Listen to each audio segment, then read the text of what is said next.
Boa noite, meus irmãos, graça e paz, amém?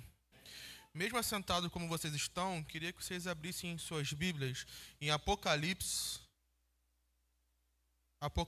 capítulo 3. Nós vamos ler do versículo 14 ao 22. Apocalipse 3, 14 ao 22.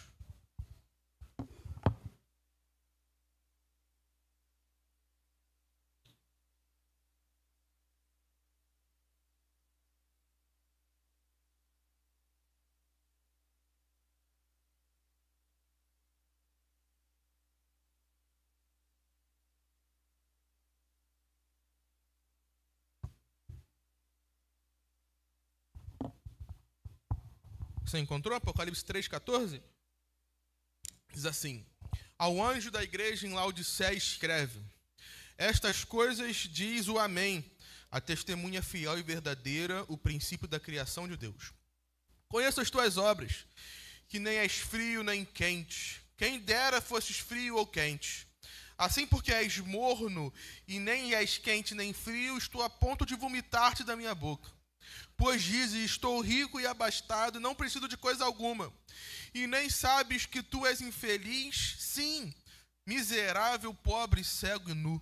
Aconselho-te que de mim compres ouro refinado pelo fogo, para que te enriquecereis. Vestiduras brancas para te vestires, a fim de que não haja que não se manifeste a vergonha da tua nudez. E colírio para ungir os olhos, a fim de que não vejas. Eu repreendo e disciplino a quantos amo. Sê, pois, zeloso e arrepende-te. Eis que estou à porta e bato. Se alguém ouvir a minha voz e abrir a porta, entrarei na sua casa e cearei com ele, e ele comigo. Ao vencedor dar-lhe-ei sentar-se comigo no meu trono, assim como também eu venci e me sentei com meu Pai no seu trono. Quem tem ouvidos para ouvir, ouça e o que o Espírito diz às igrejas. Vamos orar mais uma vez? Senhor, essa tua palavra, quero pedir que o Senhor venha nos iluminar nessa noite, falar daquilo que o Senhor quer falar com a gente, Senhor. Em nome de Jesus. Amém. Meus irmãos, a situação desse texto é a seguinte: o apóstolo João, ele estava preso numa ilha chamada Ilha de Patmos. Quem reinava nessa época era um imperador chamado Domiciano, que assumiu o governo no ano de 81, que ele reinstaurou uma perseguição muito grande e assombrosa contra a igreja, a ponto de ser chamado Segundo Nero. Os apóstolos, nesse momento aqui, que João escreveu essas coisas, eles já estavam todos mortos, martirizados. Como você sabe da história, um de cabeça para baixo, outro decapitado, a fogueira, tudo isso aconteceu. Menos João. João era o único que estava vivo ainda, e ele era pastor de uma igreja em Éfeso, uma cidade que tinha mais ou menos 300 mil habitantes, uma grande igreja. E Domiciano, ele resolveu perseguir esse último apóstolo que ainda tinha da igreja, e perseguiu esse apóstolo a fim de acabar com a igreja, ali ao fim da igreja, acabar com essa história toda.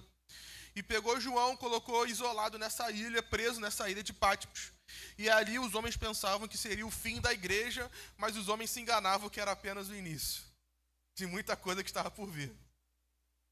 Naquele momento, naquela ilha, onde todo mundo pensava que era o fim da igreja, onde todos pensavam que não teria mais a solução, que acabou os 12 apóstolos, o Senhor abre a janela dos céus e revela a João os mistérios dos céus e da sua glória e da sua grandeza. E falou assim: João, escreve isso que eu vou te falar, João. E João, com toda aquela revelação, caiu no chão, prostrado, como se tivesse morto. Aí o Senhor foi até ele, colocou a mão direita e disse: não tenhas medo, eu sou o primeiro e o último.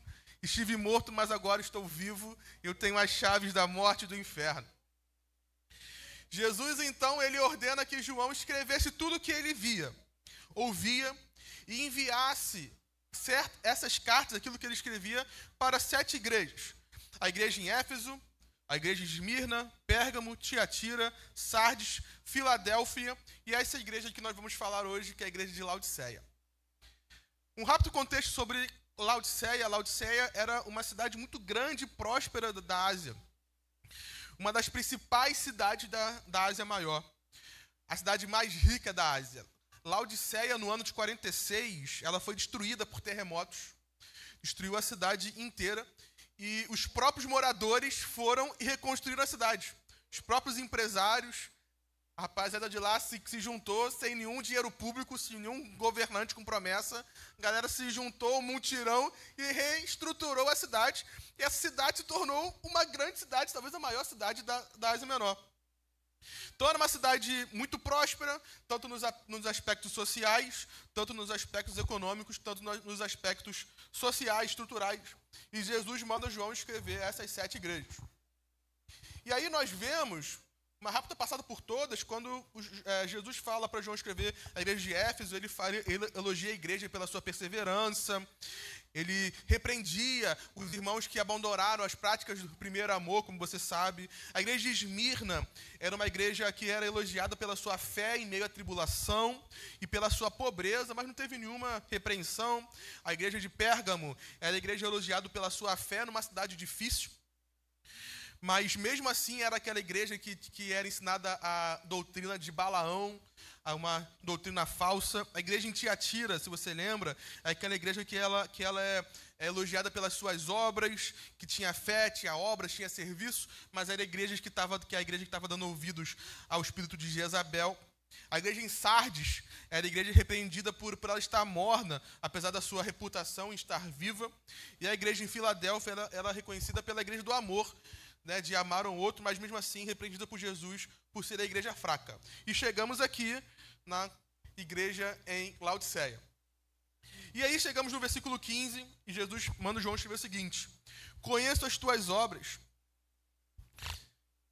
que nem és quente nem frio. Quem dera fosses crente ou frio. Assim, porque és morno, e nem és quente nem frio, estou a ponto de vomitar-te da minha boca. Gente, é difícil até de ler isso aqui, né? É pesado ler isso aqui, porque essa igreja aqui, ela era uma igreja que fez Jesus sentir isso. Então, o que de pecado, o que essa igreja fez tão errado para Jesus chegar ao ponto de falar que estava com vontade de vomitar da boca? Nas outras igrejas teve gente que abandonou a fé, tinha igrejas pobres, tinha igrejas que se dobraram a falsas doutrinas, doutrina de Balaão. A doutrina de Balaão é a seguinte: eles comiam a comida que era oferecida a outros deuses, né? Mal comparando, como se chegasse num Cosme e Damião e as crianças da igreja iam correr atrás do doce de Cosme e Damião. Comparando com os dias de hoje, era isso que a igreja ela fazia. Então tinha igreja que tinha o espírito de Jezabel, que era aquele espírito que calava a boca do profeta. Tinha igreja que falava que era santo, mas na verdade não era. Então, que tão errado, mais errado que isso para fazer Jesus sentir vontade de vomitar? Que essa igreja tinha, que eles fizeram para ter Jesus sentir essa vontade de vomitar. E por muito tempo eu li esse texto de uma maneira errada. Confesso para os irmãos que quando a gente lia essa ideia de quente ou frio,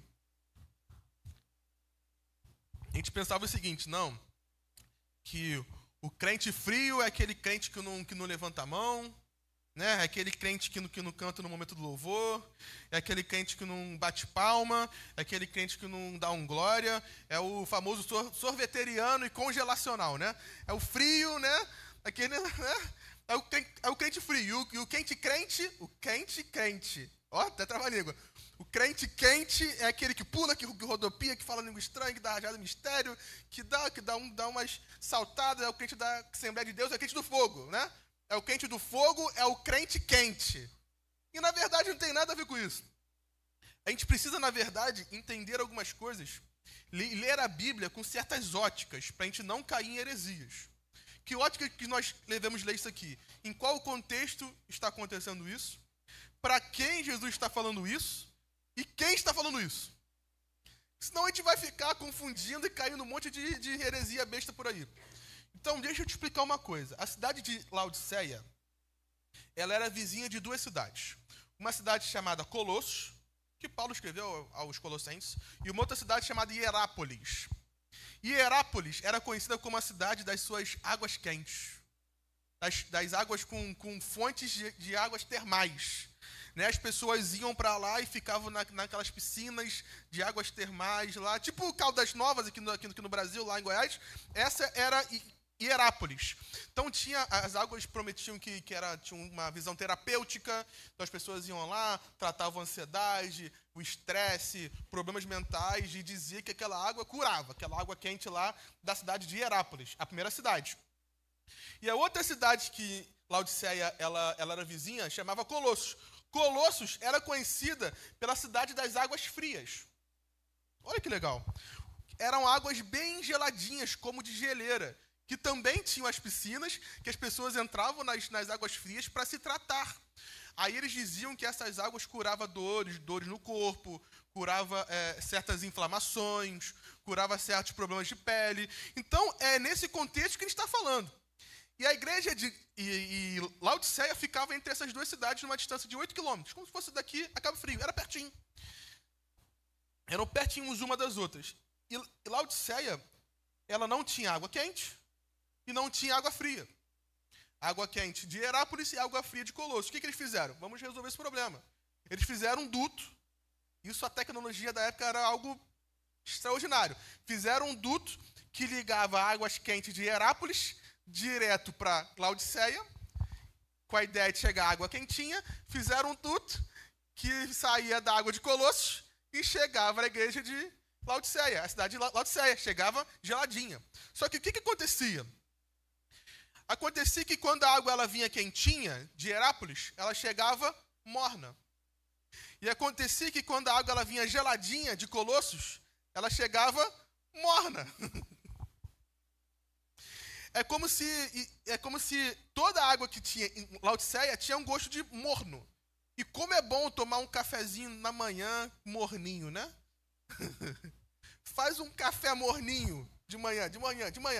Acorda de manhã, faz aquele café, aí não deixa a água morninha. Pega direto do filtro assim, morninha, e faz o teu café, passa o café lá e toma.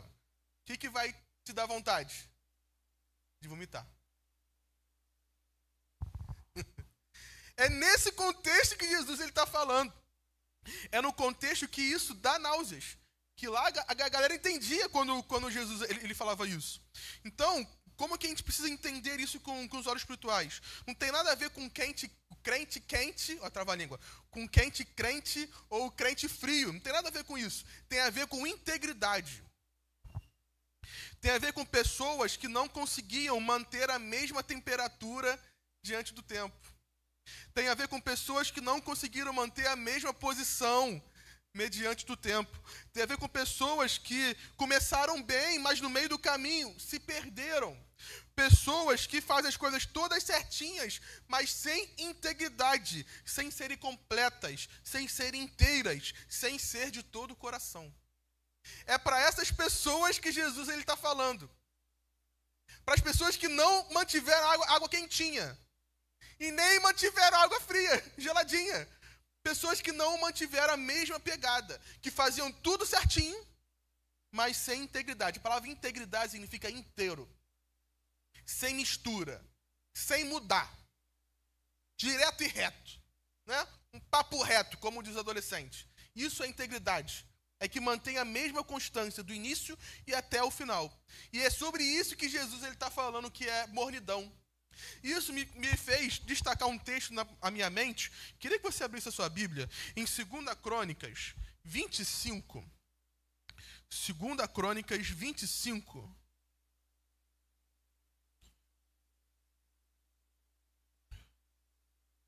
Versículo 1. Eu estava lendo isso esses dias. E eu acho que isso daqui é um dos principais ataques de Satanás para a nossa geração. Diz assim: era Amazias da idade de 25 anos quando começou a reinar e reinou 29 anos em Jerusalém. Sua mãe se chamava Sheodã de Jerusalém. Passa. Agora, olha isso aqui. Fez ele o que era reto perante o Senhor. Oh, aleluia, né? Glória a Deus, né? Fez ele o que era reto perante o Senhor. Que coisa boa, que homem bom. fez tudo certinho perante o Senhor. Acabou aqui o texto? Não. Não, ficava aqui 15 dias, né, vendo a família e voltava. Eu vi os meus avós uma vez ao ano. Hoje eu pego o celular, ligo aqui, ó, chamada de vídeo, já tô vendo o que está acontecendo. Tá mais difícil, meu irmão. As coisas não estão mais difíceis, não. As coisas não estão mais difíceis. Calma aí que eu me perdi aqui. As coisas não estão mais difíceis. Agora, por que Paulo fala que nos últimos dias haveriam tempos difíceis? Não é por causa da escassez de recurso que estaria difícil, mas sim pelo excesso de recurso que as coisas estariam difíceis. Gente, a gente tem tudo. E isso faz da gente não querer nada. A gente tem tudo.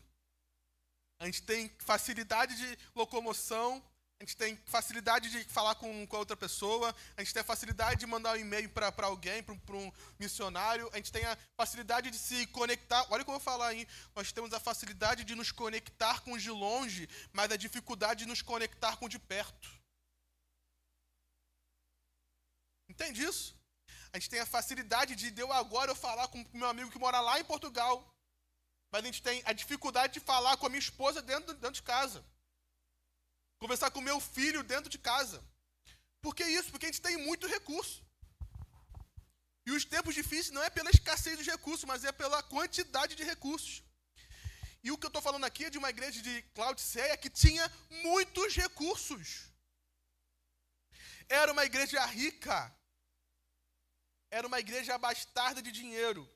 Uma cidade rica, de pessoas ricas, de pessoas felizes, de pessoas poderosas. Essa era a igreja de Laodiceia. Só que essa era a igreja que, mesmo com todos esses recursos, foi a igreja que deu náuseas em Jesus. Então, o que eu aprendo com isso? Que não é sobre o que você tem, e sim sobre o que você faz com o que você tem. Não é sobre ser o mais rico, é sobre ser o mais generoso.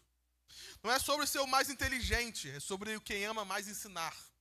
Não é sobre ser o mais crente, é sobre quem mais discipula.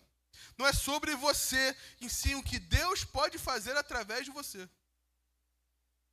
Quando fala que era a igreja rica, pois estou rico e abastado e não preciso de coisa alguma. Não é o que você tem, é aquilo que Deus pode fazer com o que você tem. Você tem 5 pedrinhas, meu irmão. Você pode derrotar um gigante. Você tem um simples cajado. Coloca na ponta da água que o mar ele vai se abrir. Você tem nada, você tem um joelho. Dobra o teu joelho e ora que Deus vai falar. Você tem tempo, você tem saúde. Nós temos muitas coisas, meu irmão. Mas é aquilo que Deus pode fazer com o que nós temos. E a pergunta é se nós estamos disponíveis para fazer isso com o que nós temos. Nós temos muita coisa, na verdade somos mornos, não fazemos nada. E isso faz o nosso mestre sentir vontade de vomitar. Pois diz, estou rico e abastado e não tenho coisa alguma. Quando ele fala que não preciso de coisa alguma, nem de Deus, né? Não precisa de nada. Nem de Deus. Eu me lembro o meu pai evangelizando a família em Portugal. Eu era pequeno. Aí meu pai virou para um senhor e falou, você precisa de Jesus. Aí o senhor, por quê? Falou, pronto, você precisa de Jesus. Aí o senhor, por quê? Eu tenho uma boa família. Eu tenho um bom emprego. Meus filhos estudam numa boa escola. A minha esposa é uma esposa crente. Crente não, do lar. Nosso casamento é legal. Consigo viajar para onde quiser. Moro num país com segurança. Por que eu preciso de Jesus? É sobre essas pessoas que Jesus está falando. As pessoas que têm tudo. E quanto menos nós dependemos de Deus, mais mornos e distantes nós ficamos dele. Quanto menos nós dependemos de Deus, mais mornos e distantes nós ficamos dele.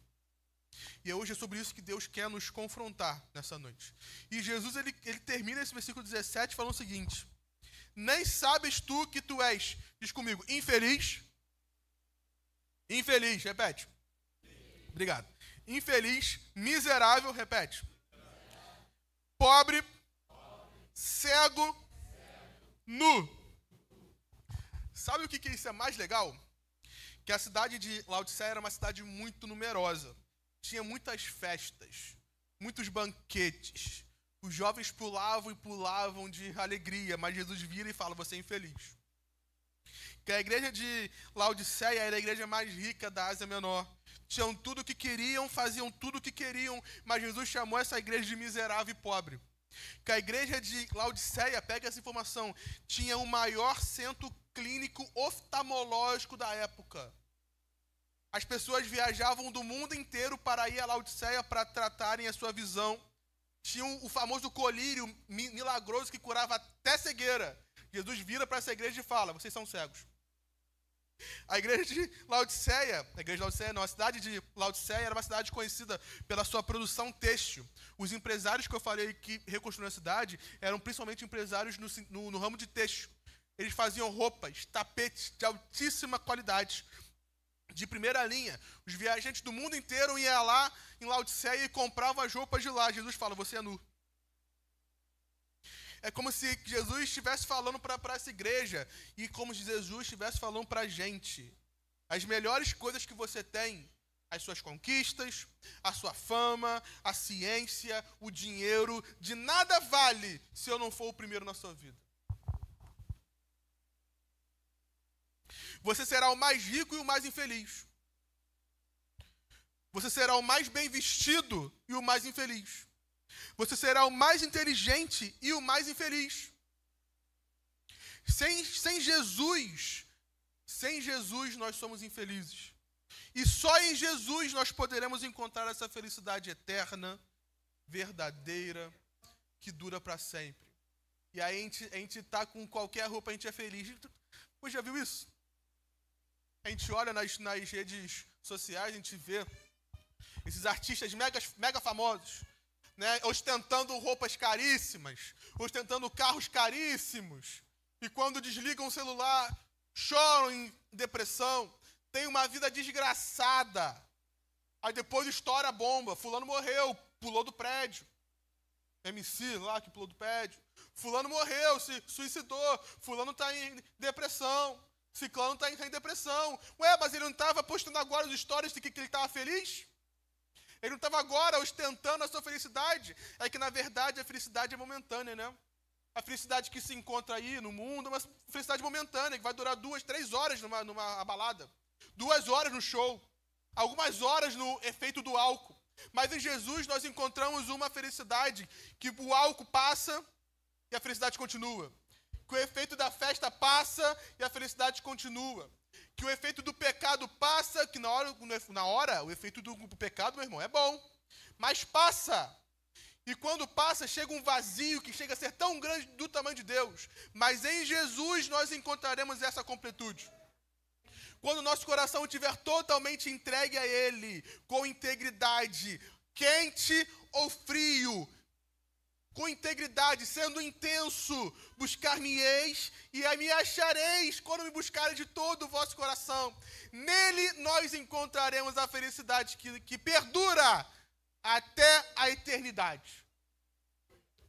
E quando Ele vier nos buscar, continua até a eternidade. Isso se chama gozo eterno.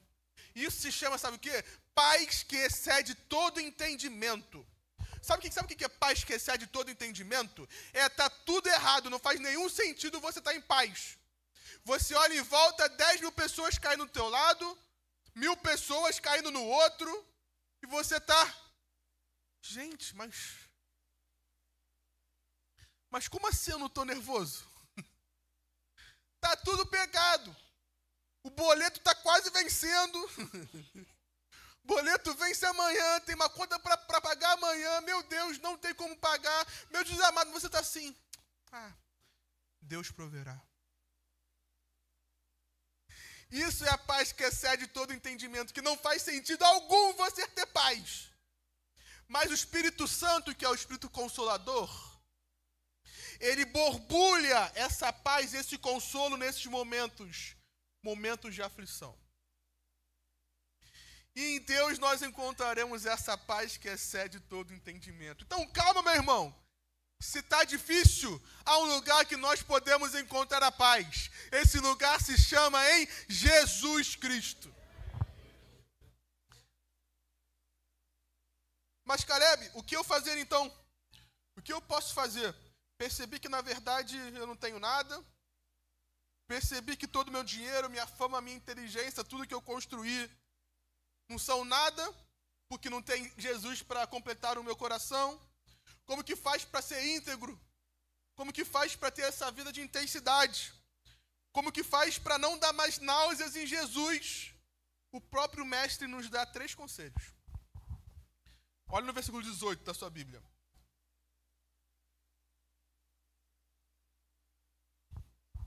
Aconselho-te que de quem? De mim. Compres ouro refinado pelo fogo para te enriqueceres. Vestiduras brancas para te vestires, a fim que não seja manifesta a vergonha da tua nudez, e colírio para ungir os olhos, a fim de que vejas. Primeira coisa, meu irmão, nós só acharemos a solução para a nossa mornidão em Jesus. De quem que nós vamos comprar as roupas, o ouro e o colírio? Compres de mim. A gente pode tentar achar em outros lugares, em qualquer outro lugar comprar. Mas só em Jesus nós vamos conseguir encontrar todas essas coisas. Compres de mim. Quantas vezes nós queremos comprar de outros lugares?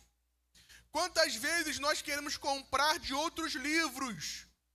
A gente compra vários livros de autoajuda e compra as palestras de autoajuda para a gente se sentir melhor, para se sentir melhor, né? Aí encontra em várias outras teologias, coisas para a gente se sentir melhor. E quando Jesus está falando para essa igreja, compra de mim. Se Jesus fala para comprar de mim, é porque tem como comprar do outro. O outro também está oferecendo ouro. O outro também está oferecendo a roupa. O outro também está oferecendo o colírio. Mas Jesus está falando, meu irmão, compra de mim. Eu sei o que você precisa. Eu sei o seu tamanho certo. Rafaela foi agora à noite, não tamanho certo, comprar um vestido em Loise, né? Alô, alô, Loise aí, flor da alô. Sensacional, Luiz, Deus te abençoe. Muito bonitas roupas. Rafaela fica felizona. Eu fico muito feliz também em abençoar. Nossa, muito bom, sério mesmo, de coração. E aí, né, o vestido não deu. Não deu, faz parte, né? Acontece, não deu, né? Não deu. Mas aqui, quando nós compramos de Jesus, dá certinho.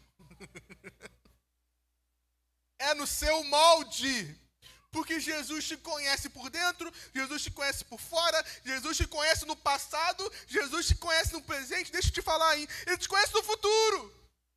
Ele sabe daquilo que você vai precisar lá na frente também. Compres de mim. Para de querer comprar em outro lugar, meu irmão. Talvez seja esse o ponto da nossa mornidão. De nós sermos mornos, porque nós estamos comprando no lugar errado. Jesus fala, compres de mim. Compres de mim o quê? Ouro. Mas Caleb, era uma cidade rica, cheia de banqueiros, uma cidade com muitos bancos, não sei se eu falei, cheia de banqueiros. Como assim? Compra de mim ouro? Mais ouro? Precisa de mais ouro. É como se Jesus estivesse falando, eu preciso que vocês redefinam na sua mente o que é riqueza. Eu preciso que vocês entendam o que é riqueza para mim. É como se... E nós cantamos isso aqui na igreja, né? Além do Rio Azul, né? As ruas são de ouro e de cristais. A ideia aqui não é que no céu a gente vai ter uma cidade de ostentação, uma cidade glamurosa. Não. Há uma mensagem muito forte por trás disso. É como se Jesus estivesse dizendo, aquilo que vocês valorizam aí, ouro e cristais, para a gente aqui no céu, não é nada. Para a gente aqui no céu, a gente pisa em cima. aquilo que vocês aí se matam para poder ter, se matam para poder conquistar, e eu não estou falando de morte física, também de morte física. A gente pega as guerras aí, é tudo por quê? Tudo por riqueza. Tudo por poder. Aquilo que a gente se mata, eu digo, nós pegamos o nosso tempo que é precioso, nós entregamos tudo para isso. Tudo para o trabalho, tudo para ganhar, tudo para ter, tudo para conquistar. Aquilo que vocês se matam aí para conquistar, aqui no céu é como se fosse piche. É como se fosse asfalto. Isso não tem valor aqui para gente.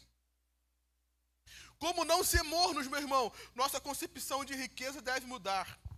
E qual é a concepção certa de riqueza? Quero te convidar a abrir a sua Bíblia em Mateus 6,19. Não tem como não falar de riqueza e não lembrar desse texto aqui. Mateus 6,19. Mateus 6,19.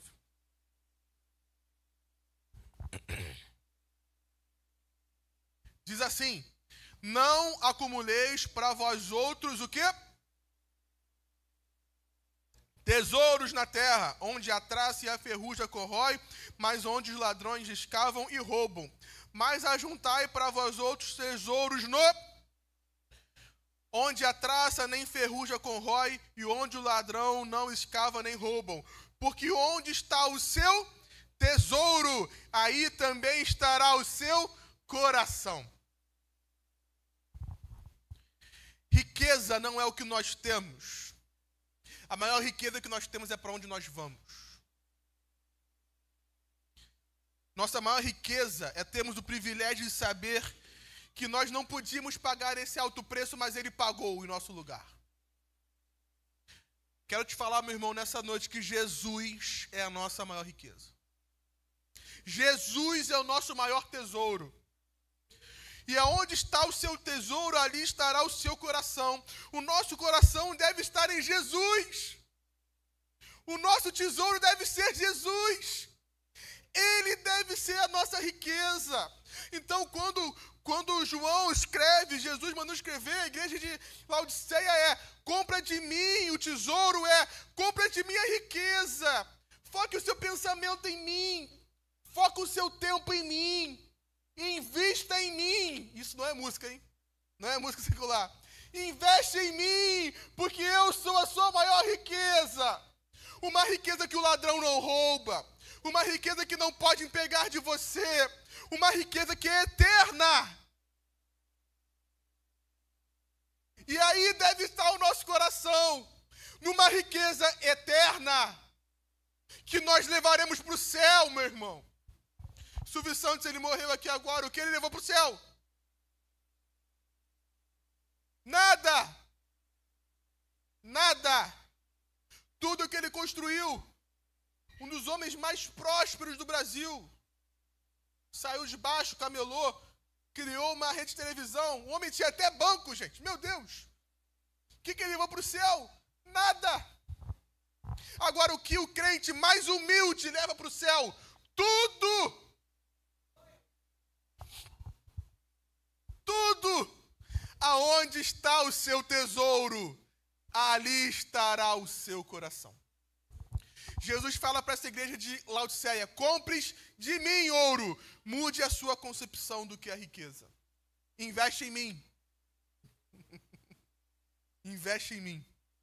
Segunda coisa que fala: aconselho-te que compres de mim ouro refinado pelo fogo para te enriqueceres.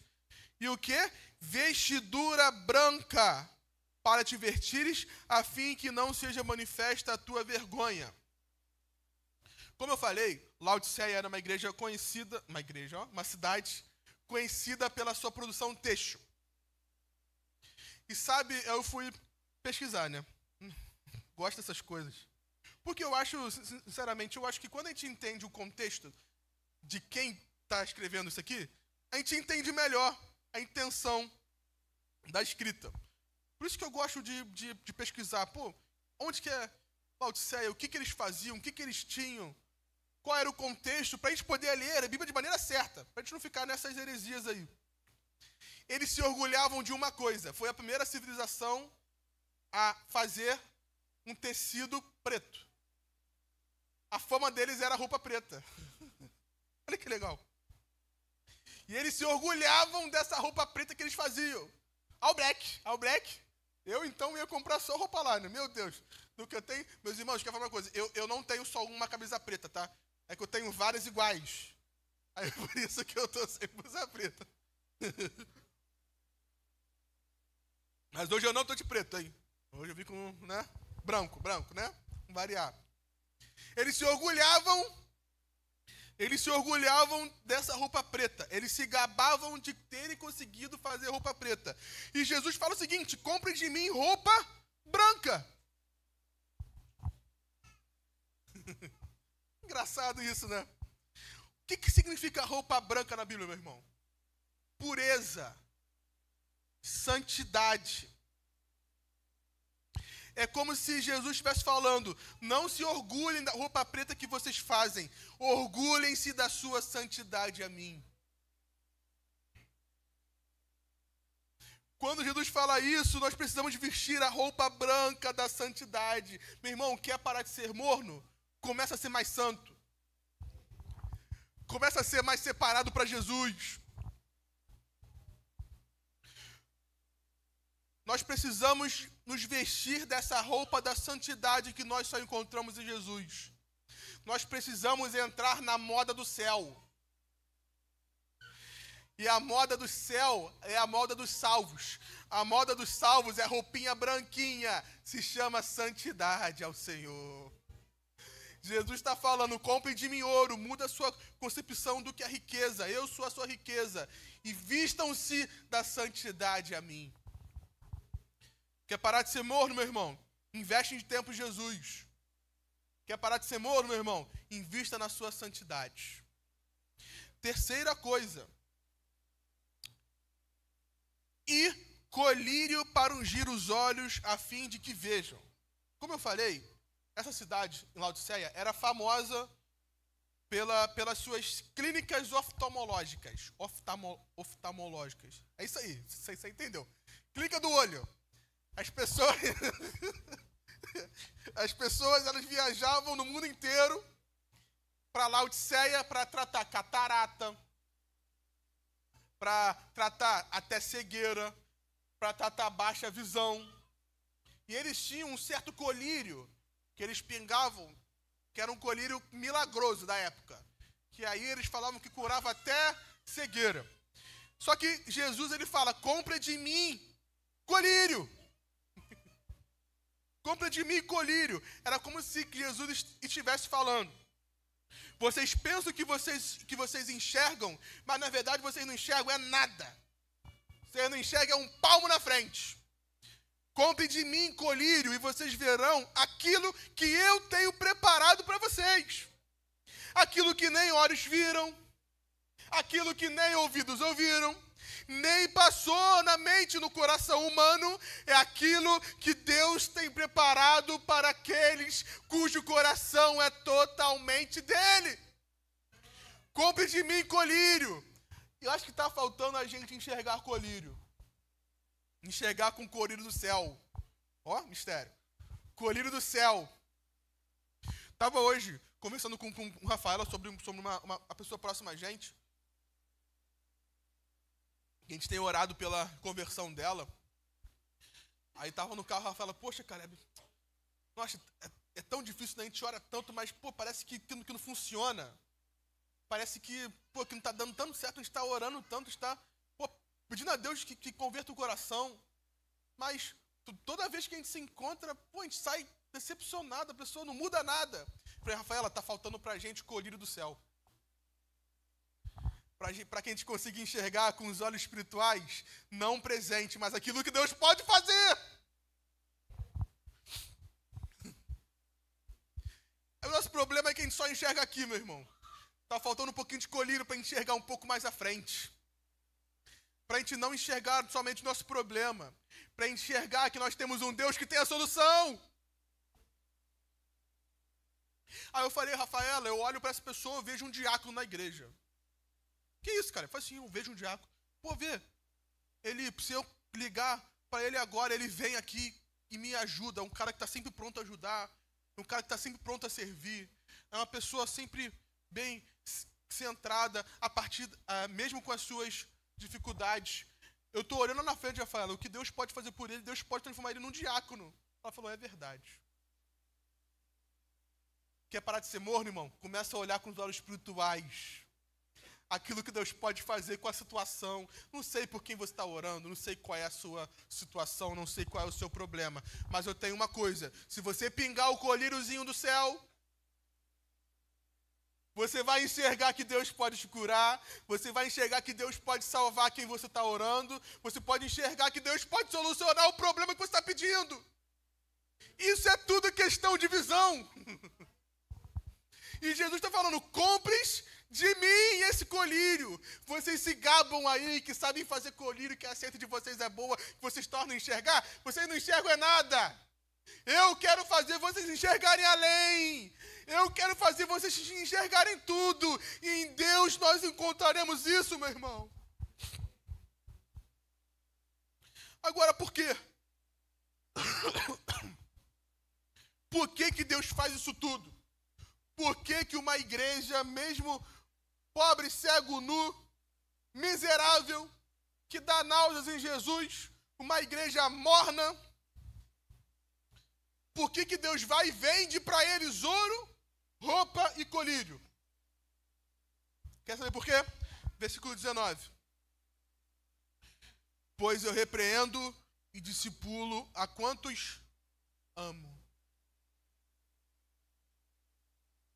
Eu tenho uma boa notícia para te falar nessa noite. Isso se chama evangelho. O evangelho é a boa notícia. Sabe por que Jesus faz isso tudo? Porque Ele te ama. Porque Ele quer se relacionar com você. Porque Ele quer ver a sua felicidade. Porque Ele não quer ver mais você morno. Ele quer ver você íntegro. Ou quente ou frio. Porque Ele quer ser o teu Deus. Mas Caleb, eu não mereço isso. É verdade. Nem eu. E aí vem o versículo 20. E diz assim, eis que estou à porta e bato. Se alguém ouvir a minha voz e abrir a porta, entrarei em sua casa, cearei com ele e ele comigo. Ah, meu irmão, se você abrir a porta. Ah, meu querido, se você abrir a porta do seu coração para Jesus entrar. Ele vai fazer duas coisas. Isso aqui eu achei extraordinário demais. E aqui eu termino. Ele vai ceiar com você. Cearei contigo. Ele quer entrar e ceiar na sua mesa. Ele quer ceiar com você. Mas Caleb, o que eu boto na mesa para Jesus? Caleb, eu só tenho miséria para botar na mesa para Jesus. Põe na mesa, meu irmão. Mas Caleb, eu só tenho meus pecados para botar na mesa. Põe na mesa. Mas Caleb, eu só tenho as minhas dores, as minhas feridas para colocar na mesa. Põe a mesa. Mas Caleb, eu só tenho coisa errada de tudo que eu já fiz no passado. Tantas pessoas que eu machuquei, tantas pessoas que foram feridas pela minha mão. Jesus fala, põe a mesa. Porque depois dele ceiar na sua mesa, depois que você botar a sua mesa, ele vai botar a mesa dele. Ceiarei contigo e você comigo. E quando ele montar a sua mesa, meu irmão,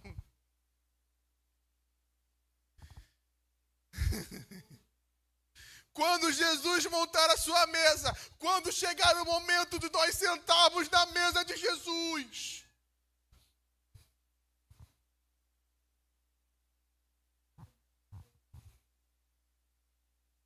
Jesus ele vai pegar todo o seu fracasso e vai transformar em glória.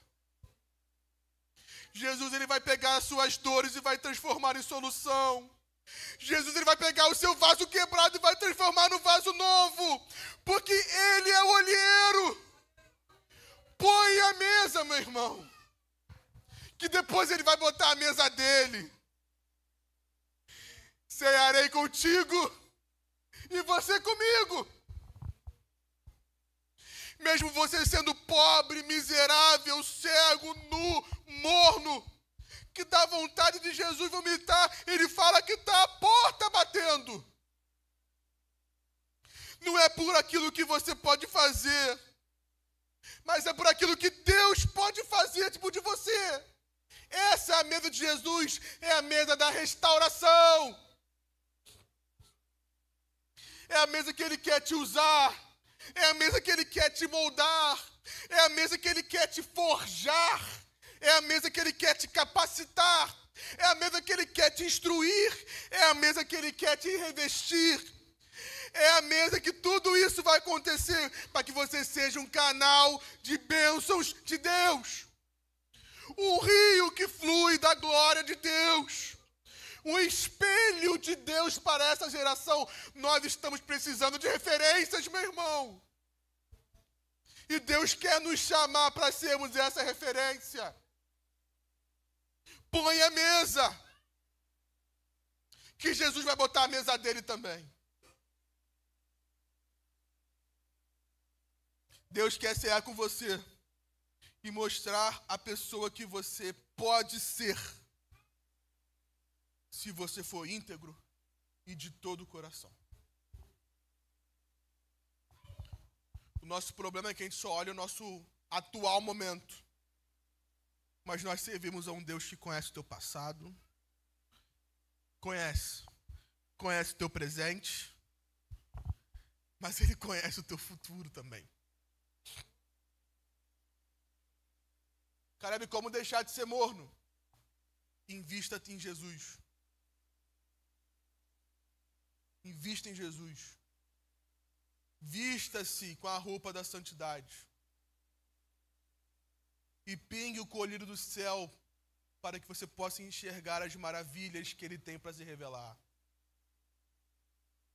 O profeta Abacuque estava um momento todo pegado na vida dele. Tadinho.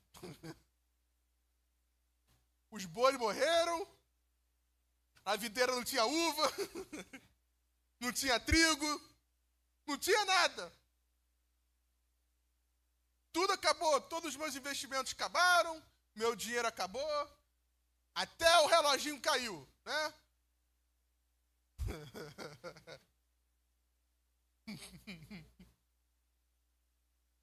Vigia, hein? Fica esperto, pô. Ai, ai. Tudo pegado. Mas tem um dos versículos mais lindos que eu vejo na Bíblia. Todavia, eu me alegrarei no Deus da minha salvação. Ele estava olhando para cima. Meu irmão, você pode estar no fundo do poço. No fundo do poço só tem uma direção para olhar. Para cima. Olha para cima. Olha para o céu. Amontue riquezas no céu. Comece a enxergar as coisas do céu. Comece a buscar a sua alegria no céu, no Deus da sua salvação. Porque é uma promessa. Assim que ele subiu aos céus, ele falou: eu vou voltar, hein? Eu vou voltar. Eu vou voltar. E quando eu voltar, aí, meu irmão, como falou adolescente, aí acabou. Aí não tem mais choro, não tem mais tristeza, não tem mais problema, não tem mais aflição, não tem mais nada. Aí é só o gozo eterno com o Pai. Põe-se de pé.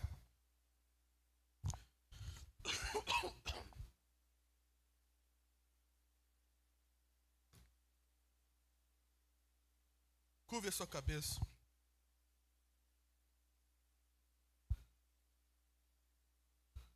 Pense um pouco e reflita um pouco naquilo que a gente falou.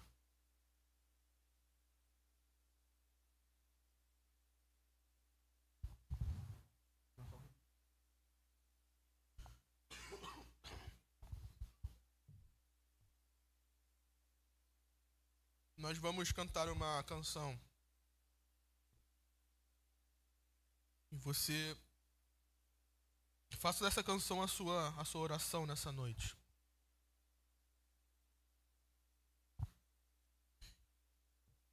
E se renda aos pés de Jesus.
Essa canção foi uma oração, meu irmão. Vem limpar, diga as minhas mãos, purificar meu coração,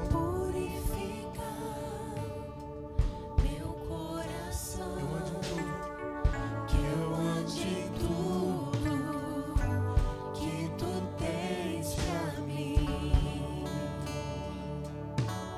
diga.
Suas mãos no ato de rendição, dizer isso. Eis-me aqui, rendido estou.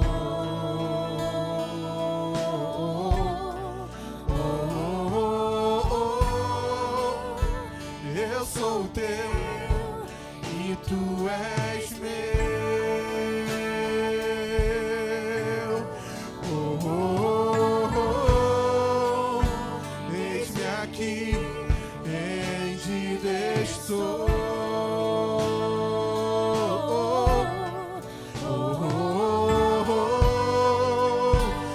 Eu sou teu e tu és meu.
aqui, rendido estou.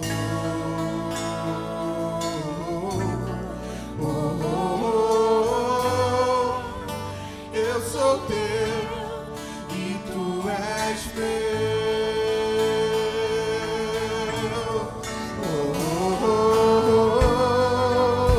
Eis-me aqui, rendido estou.